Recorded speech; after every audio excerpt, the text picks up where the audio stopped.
sometime earlier this month in December. The OPP confirming that after reviewing what the government gave it, it has launched a investigation into the company, Keel Digital Solutions.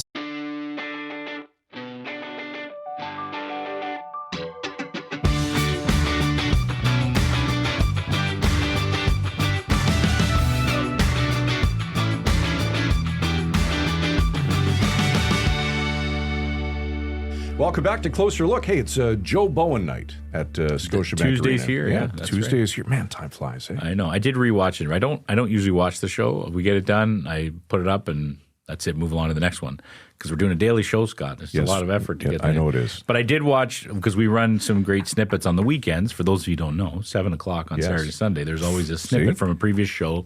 Usually hooked to some interesting piece of news. Yeah. So I rewatched Joe Bowen because I was picking the clips to do that. And it was just a great conversation. The guy, you could just clearly see why so many people think the world of him because he has a job that you could seriously put on a pedestal, but he doesn't act like it at all. No. And that's why he's so successful. That's why people love him so much. Yep. So tonight's Joe Bowen night. He's going to be honored. I'm sure, like I said, he's going to thank us for sure for that great conversation. Kidding? Goes without saying. Thank Derek Turner for that fantastic goal. That was awesome. But that was great. I was glad we were able to. Those are some of the most fun conversations we have. So if you haven't checked it out, Joe Bowen sat down with us for half an hour talking about his career, how excited he is and nervous about tonight. Yeah. It was a great conversation. Well, it's got to be a bit of a script flip for him, right? Yes. Because now he's the star. He's the star, and you're not used to being. And you know what I thought about Tubbs? Because I was wondering why are they doing it in the middle of the season? But it makes sense, right? Because the Leafs, hopefully have a bit of a run in the playoffs. Yeah. And when it ends, everyone's going to be upset if they don't win the cup. Right. Which probably, I don't want to say anything. Don't jinx it. And So then no one's going to want to celebrate Joe Bowen at the end of the season. So let's get it going now. It's the middle of the season. People are excited. And I think the other factor, I think Chicago is only in Toronto once this season. Yeah. And it was Chicago that he called back in 1982. And the Foligno connection from back home in Sudbury. Yeah, it just all connects. Yeah. Anyway, we wish Joe all the best tonight. Okay, a lot of chatter lately about public servants being asked to return to the office. Yeah. Lots of comments. That was the other snippet I ran on Saturday. Alex Gallagher, remember him? He came on. He's from Engage HR. Yes. And he just talked about the pros and cons of remote work. And it was a very calm conversation, right? Unlike the comments. But man, when you put that out there, people go bonkers because the Ford government's all in the province of Ontario. He's saying, well, I want everybody back to work 5 days a week. And in federal public servants, I believe, I'm going to get this wrong, I believe the current rule is right now everyone has to be in the office 3 days a week. And if you're a manager, you have to be in 4 days a week. Right. And Mark Carney, the prime minister, talked last week about how he's looking at, you're going to hear in the near future, they kind of come up with their plan for the public service. Also at the same time where they're going to be promising to cut the public service. Yeah. And it's a fair debate, right? First of all, who would have thought we'd be talking about, until COVID, you went to work, right? That's the way it was. But after COVID, there are some pros and cons, right? Of course. There's cost issues too, like you don't have to rent the office space for people. Yep. But there are some professions actually work better when you're working at home. You're quiet, you can do it. And others, you need that collaboration. So there's a lot of factors to consider. And so clearly people don't love the all or nothing. It's either all remote or all at the office. And the comments, we got hundreds of comments on that snippet. Oh, and I love the one, I got to go to work 5 days a week, so you should have to too. Yeah. Well, they're still working. Exactly. They're just working at home. And some MPs, interestingly enough, from the Ottawa area, right, especially the rural Ottawa area, right, they're saying you might lose some good young public servants because they're like, well, I don't want to commute an hour into Ottawa. Do you have to really do that? Like, what if he comes in a few days a week, a couple days a week, him or her? I mean, it's just and what Alex said on our show was talent wins. Right. If you're whatever your organization is, whether you're a baseball team or a media company or the government, you want to get the most talent in the room to do the mission of whatever your operation is. Absolutely. And if that talent means that you're not necessarily going to sit, because works both ways. You can have someone with zero talent just sitting at a desk doing nothing all day. Well, this is just Exhibit A. Here's the desk. Here's the seats. Your Honor, I'd like to introduce into evidence Exhibit A. Exactly, right? Right? Or you have someone like Derek, who sometimes works at home but does way more work than everybody else to get it all going on. There's the difference right there. But then when he says, I'm not coming in, we're like, oh, man, why aren't you coming in? We're here, damn it. You should be here too. You should work 5 days a week, Derek.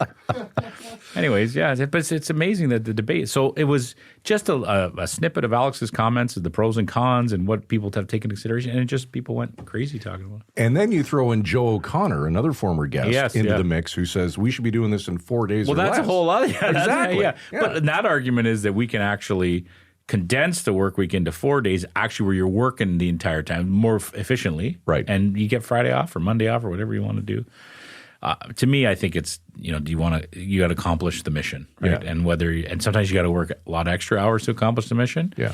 And sometimes you don't have to work that many hours. It's about working smart. That's an interesting choice. If you had to choose or got to choose between working hybrid or working a 4-day work week, which would you pick? Oof, there's a question. Let us know. What's the email address? Closer look at villagemedia.ca. Derek's always working. He will respond to you. But just last point on that, we did put a poll at the bottom of that clip, right? And I think by far the get back to the office 5 days a week was the number one. Really? Yeah. So people are like, I get your, because I think it's this, fair or not, it's this idea that public servants are somehow getting it easy by not coming into the office. Yeah. So there you go. There we go. Okay. Speaking of taxpayer dollars. See, it's one segue. I know. Right after another. It's crazy. The Skills Development Fund, I'll tell you, it's the gift that just keeps on giving. Yes. Literally. That's right. Our CEO, Jeff Elgie, likes to talk about how at Christmas time we need to be not thinking ahead and saying next year's going to be great. We need to think about all the great stuff we accomplished this year. Looking back. And I don't usually think like that, so he's right. He's right. He's right on that. We won't tell him he's right. And exactly. He won't listen anyway. No. So, but the reality is, if you talk about someone or a group of people that's done an amazing job in 2025, it's our team at the Trillium, which is our Village Media's bureau at Queen's Park. They've knocked it out of the park with their reporting on the Skills Development Fund. This is the fund where the Ford government gives to companies and unions to help retrain workers. Yes. It's one of their signature projects. Yes, $2.5 billion. Yeah. Right? And the Trillium started digging in with some FY requests about who's getting the money. Uncovered, some connections between, well-connected lobbyists, people who donated to the Ford government, leaders who companies then received money. Then the Auditor General drops this whopper report talking about how the criteria, the way they picked them wasn't fair. Yeah. Some with low scoring were actually getting approved and some with higher scoring were not.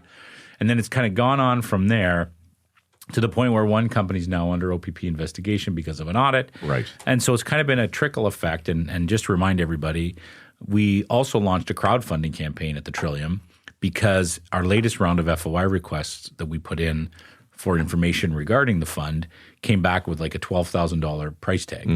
So we've asked our readers to say, hey, if you support the work we're doing and you want to help, contribute to this if you can. And we're up over $8,000 of people, which is unbelievable. Yeah.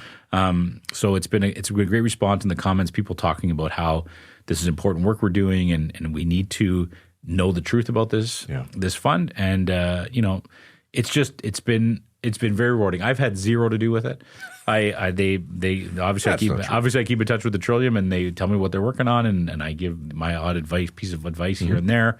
We've had to talk to some lawyers over the stories that we're writing a few times, but they've just done amazing work, and we're all proud of the work they've done, and it's been amazing to see just how many days of this fall session where the question period was dominated by the reporting that the Trillium was doing on the Skills Development Fund. So amazing work to them. I'm sure we are going to look ahead to 2026, and it will be fantastic. Yeah. Charlie Pinkerton, one of the reporters from the team who has been leading the way with his coverage, is going to join us tonight to talk about kind of where we're at, to kind of take stock, and to talk about one company in particular, the one who's under OPP investigation.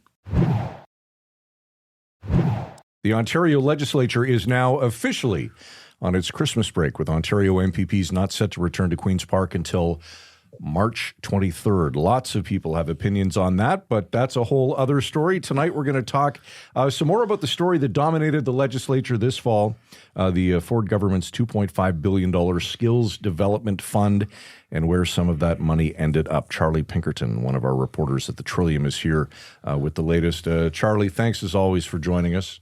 No problem. Always happy to do this. All right, we'll get into the Skills Development Fund in a sec, but March 23rd, Charlie, have you ever seen a break that long at the Ledge? Maybe last summer. I don't know. I haven't counted the days exactly, but I think this is a part of an ongoing trend with this government that we've seen that they, increasingly like to keep these sittings short, and with the majority, they can do that. All right. Good stuff. Okay, let's kick things off with a bit of a refresher, Charlie, for the benefit of the audience. Remind us all, what is the Skills Development Fund? Yeah, so the Skills Development Fund, if folks haven't heard of it, is in one way, it's the topic that dominated the fall sitting at Queen's Park, but it is a program through Ontario's Ministry of Labour that goes back to 2021 that the Ford government created, and through which they've given out, upwards of $1.3 billion in grants to, support companies, nonprofits, union groups, labor associations, municipalities, you name it, their workforces in various ways. For the most part, these have been training initiatives, but money's been used in all sorts of ways. So it's a very significant chunk of funding, and why it came to dominate the fall sitting and the conversation at Queen's Park was, well, for a few reasons, one of which was a Auditor General's report that came out at the beginning of October about the Skills Development Fund, which, was quite critical. It found a number of things, essentially, that staff in successive Labour ministers' offices had overruled public servants' advice on, really hundreds of occasions, going with lower scored applicants for funding over higher ones. And, there's really a lot in that report. The fact that the Labour Minister's office had been making decisions was something that the Auditor General, essentially pointed out as abnormal versus other jurisdictions in the country. The other part of why it came to be so talked about at the legislature this fall is because of reporting that we did at the Trillium and that others did that really highlighted various connections, whether it be from the funding recipients themselves, through their lobbyists, really, you name it. And it came to just be the nonstop talk of Queen's Park for the last however many weeks it was. Yeah, it happens sometimes where one story can take off, and it's usually one media outlet sort of driving that bus. But this was just a great example that it was every day they were talking about this in the Ledge. Yeah. They were hammering the government over mostly revelations coming from the Trillium. At one point, Marge Stiles was actually kicked out of the legislature for using a bad word against the government, all related to this funding. And just to give you your team credit too, Charlie, we've talked about this in the past, is you guys started digging into this fund before the Auditor General's report, and we're discovering some things like you just said about funding being given to people with connections to the government, whether it be company leaders that had donated to the PC party, whether it be connected lobbyists. And then the Auditor General kind of drops this bombshell. And then right after that, it picked up again with the reporting you've done. And we specifically, I think, want to focus on Keel Digital Solutions for a little while, Charlie, because that's one of the companies that's really kind of taken off as a big talker. Bring people up to speed. Right after the Auditor General released his report, you realized that the Labour minister's not actually there for the announcement, and then you dug in and found some things out. What did you find out? Yeah, so on the day that the Auditor General released her report, a day like that is pretty common for the minister or ministers. Oftentimes multiple reports are released, which was the case back on October 1st. That are responsible for, the files, the programs, the agencies, whatever it may be that her office has audited.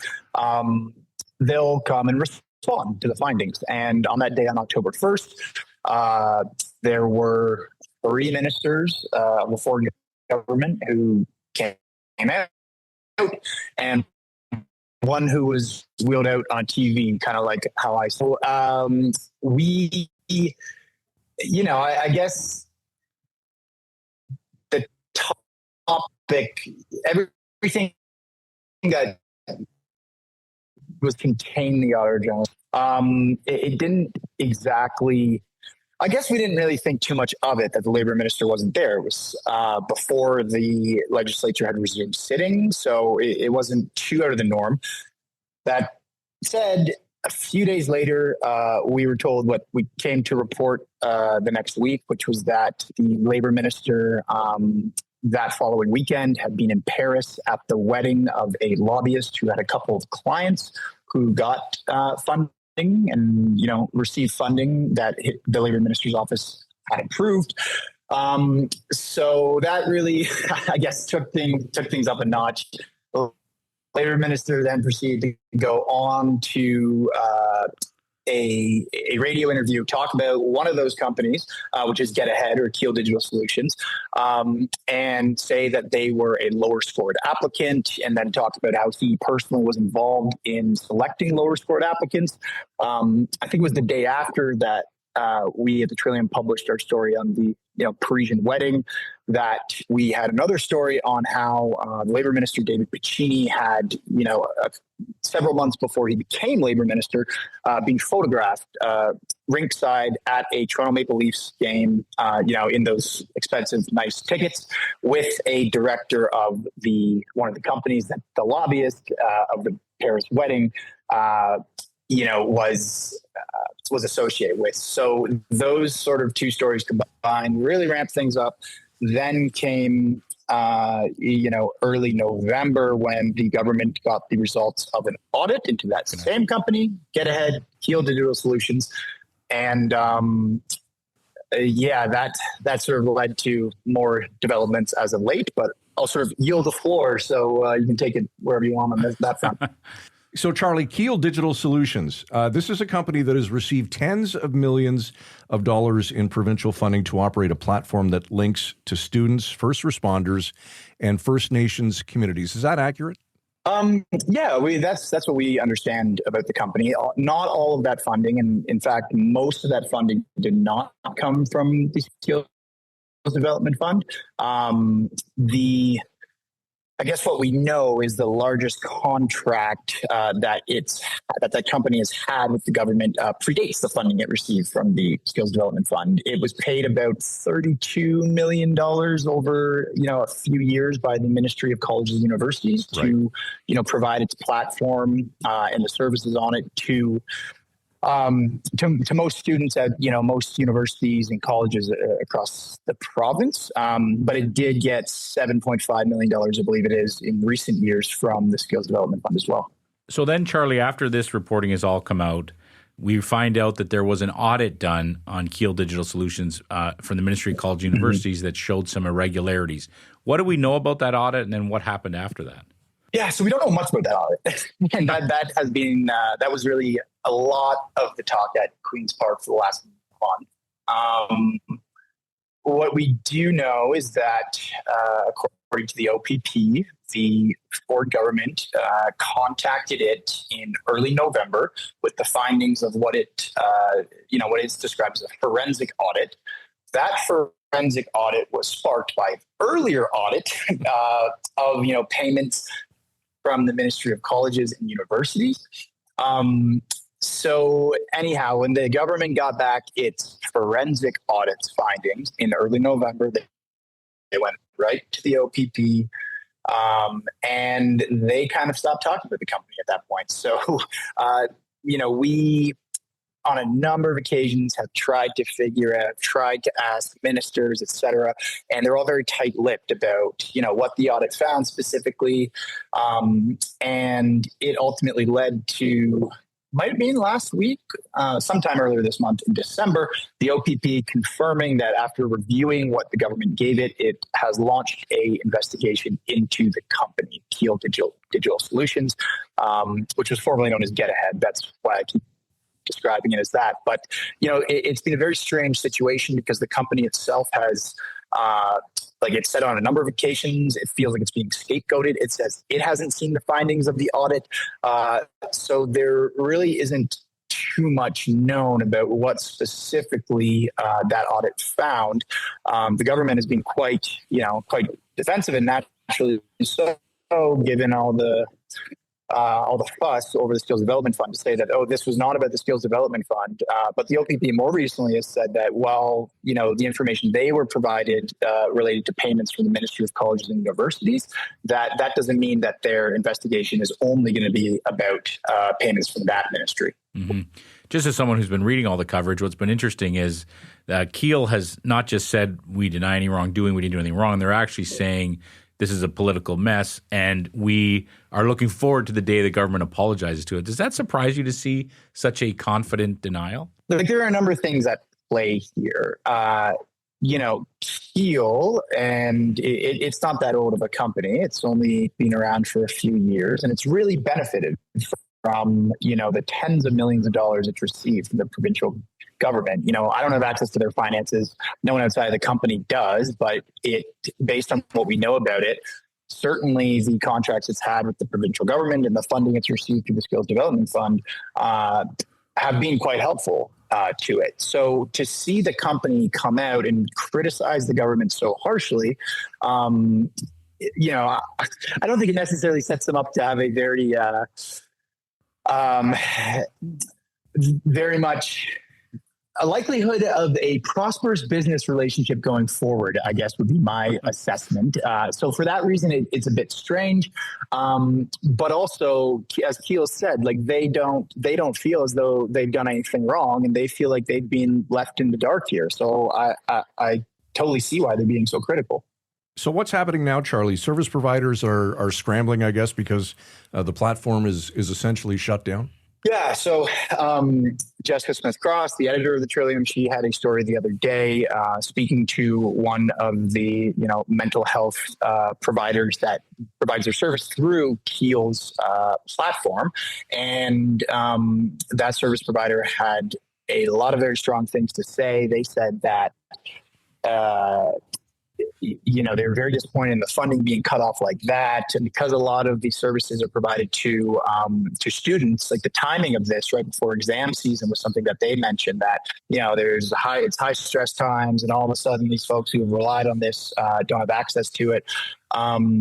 So they're not very happy. Pretty much nobody is happy here. That's a theme, I guess, of this whole situation. But yeah, in terms of what else is going on right now, the OPP is investigating. The OPP tends to not say much about their investigations. How long that'll take, I have no clue. How involved the Ford government will be, we really don't have much of an idea. But it's something that we're going to keep monitoring going forward. We talk about these kinds of investigations, and the impact they have on average folks. And this is a real example of that, right? Because you're seeing, whether it be first responders, students, there was going to be some counseling offered to First Nations communities via this platform. So it's actually having a very real impact on individual people. I guess I'm just wondering, Charlie, what other choice did the government have? I mean, here they have a company that's under OPP investigation. Was there another option besides just shutting it down? See, we don't know. We really don't know, because, again, the government has just repeatedly said that as soon as they receive the findings of the forensic audit in November, that they hand things over to the OPP. So we don't really know what else they could have done. But if you're to take the company's word for it, they certainly don't think that all this funding should have stopped. But that's sort of a question I'll have a better answer to in the future. Yeah, that makes sense. Speaking of the future, a lot of this reporting you guys have done has been fueled by Freedom of Information requests. It's what you guys do very well at the Trillium. It's what uncovered the first stories in this sort of trickle effect that we've seen over the fall. And our listeners all already know this, but you have filed a bunch of other FOI requests for further information about the Skills Development Fund, and it came back with kind of an astronomical price tag from the FOI directors, and it's sort of the tune of around $12,000. And as we've reported in the past, we've launched a crowdfunding campaign to try to raise money to help pay for these FOI requests. The argument being that these are records that the public has a right to see, and our promise is to share them with people when we get them, if we get them. And I'm happy to report we're over $8,000 that's awesome. In contributions, which is an amazing thing. It shows you that people are paying attention to the reporting that Trillium's doing, that people care about it and they think it's valuable. And some of the comments, I'm sure you've read some of them, Charlie, just people saying like how important this is to hold governments to account and to understand the truth. Specifically on Keel Digital Solutions, Charlie, what are we asking for, and sort of what's the next step of as you look into this company and to look into these contracts? Yeah, so we probably don't have them in front of me, but we probably have 10 plus freedom of information requests related to that company.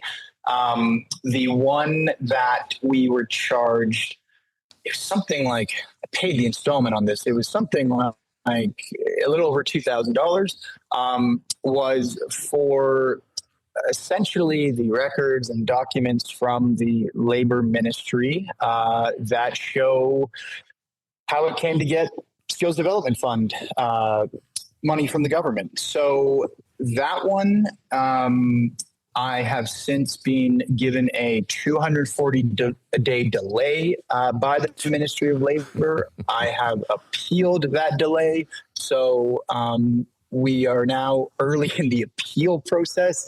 I'm told that appeal process shouldn't make that delay any longer. So hopefully we come in on top there, get that time trimmed down. And for anyone who can donate and give to our cause, not just for that FOI, but for a number of these others of ours that can really help continue to shine a light on this, it would just be greatly appreciated and helpful, and I think in the public good. And we'll be sure to put a donate button in the story. That's right. Contribute. It's not a donation. You're correct. Yes, that's right. I was wrong in saying that, yes. Great work, as always. Charlie, anything else to add before we let you go? No, just, don't buy your kids Christmas presents this year, and give money to the Trillium instead, so we can keep doing good work. I'm glad you said it, because I wanted to say it, but I didn't want to sound like the Grinch. So thank you, Charlie. And if you're... Yeah, I was just going to say, if you're a small child and for some reason you're listening to this podcast, you go into your parents' purse or their wallet and you take their credit card. You donate. No, I'm just kidding. Says Charlie Pinkerton. It's not a donation. There's the headline. Kids, grab your parents' credit card. Kids steal from mom and dad. From an undisclosed location tonight, enjoying some well-earned time off from the Trillium, there's Charlie Pinkerton. Charlie, always good to see you. Happy holidays. Thanks, guys. You too. Okay, we joked off the top about hybrid and remote working. I want a job where I'm off till March 23rd. Yeah, it's a good key. Why? Still getting I know they still work and they're still doing stuff in their in their constituency, but the optics, yes, right? That's the word. The optics of it. I'm no political expert, but it is interesting to see when you have a huge majority, what you'll try to get away with and what you won't, right? I mean, the Ford government has a big majority. Sure. They decided to vote on the ideas. They usually come back in February after the Christmas break. Yep. They're coming back at the end of March.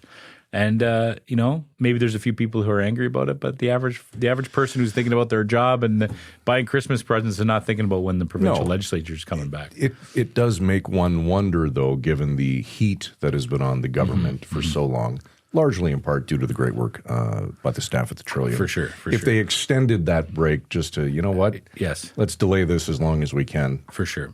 For the record, too, we don't want kids to go into their parents' wallets and take their credit card. No, that was just a joke. Look, I've got nothing in mind, so just in case anybody's listening, we don't want to say, "Well, Scott told me to do that." For the record, it was Charlie. It was not me. Charlie Pinkerton, care of the Trillium. Just to be clear. That's great. All right, good stuff. Again, tonight, closer look at villagemedia.ca. Sign up and subscribe. We'll send you an email every day through closerlookpodcast.ca. Love doing that, especially the rewind on the weekend. We'll send you all 5 episodes in case you missed any. Derek Turner, as always, at the controls this evening. For Michael Friscolanti, our editor-in-chief here at Village, I'm Scott Sexsmith. Enjoy your night. Joe, have a great night tonight. You deserve it. We'll talk to you tomorrow night at 7 right here on Closer Look. Frisco and Scott's Wardrobe provided in part by Moores, Sault Ste. Marie.